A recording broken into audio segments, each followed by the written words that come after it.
আজ নিয়ে এলাম তোমাদের সামনে চিকেনের রেসিপি। তো দেখো আমি কি কি নিয়েছি। এখানে নিয়েছি চিকেন, আর এখানে নিয়েছি এই যে আলু কেটে নিয়েছি, এখানে রসুন কুচি, আদা কুচি, গোটা রসুন, লঙ্কা, এখানে টমেটো কুচি, পেঁয়াজ কুচি। তো দেখো ফ্রেন্ডস, আমি কি করে চিকেনটা বানাই। তো লাল লাল ঝাল ঝাল একটা কষা কষা চিকেন রেসিপি হয়ে যাক। তারপর এখানে মশলা পেস্ট করে নিয়েছি, এখানে লঙ্কা আর আদা পেস্ট করে নিয়েছি, এখানে পেঁয়াজ, রসুন, টমেটো, আদা আর এখানে পেস্ট করে নিয়েছি। দিলাম তাতে গোটা জিরে, তেজপাতা,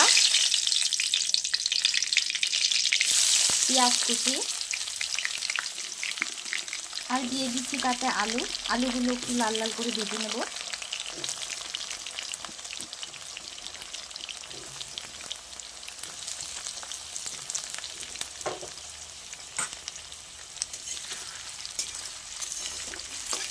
তাতে দিয়ে দিচ্ছি চিকেনগুলো একে একে দিয়ে দিচ্ছি।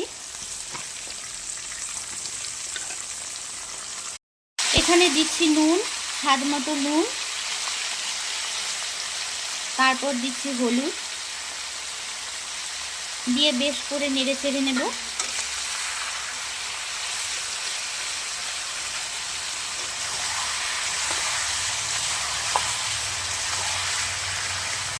দিয়ে দিচ্ছি একটু গোটা রসুন, পেঁয়াজ কুচি, গোটা রসুন দিয়ে দিলাম। এখন একটু ভাজা ভাজা হবে, জিনিসটাকে কষানো করব। তারপর এখানে দিয়ে দিচ্ছি পেস্ট করা মশলাগুলো, একে একে দিয়ে দিচ্ছি।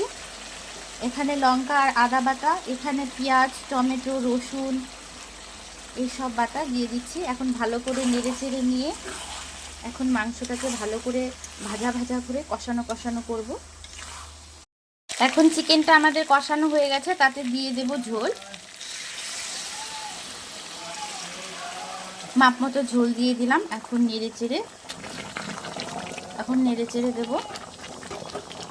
এখন এটা জাল হবে, হয়ে গেছে। এখানে আমরা দিয়ে দেব গরম মশলা বাটা, তাতে একটু নেড়ে চেড়ে নেব।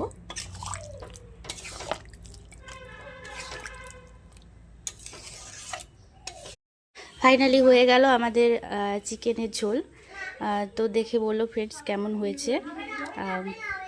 পাশে থেকো, লাইক করো, কমেন্ট করো, সাবস্ক্রাইব করো। বাই।